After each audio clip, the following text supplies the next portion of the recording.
Gürcü dilində çünkü deyəndə ya imitomrom deyirik, ya da radqan deyirik. İndi baxın, bunları mən cümlədə istifadə edəcəm bunlardan və daha aydın olacaq sizin üçün.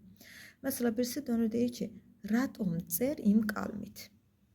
Ratom cer, niyə yazırsan? İm qalmit, o qələmlə. Digəri cavab verir. İmitomrom es qalami qarqad cers. İmitomrom, çünki es qalami, bu qələm, qarqad, yaxşı, cers, yazır.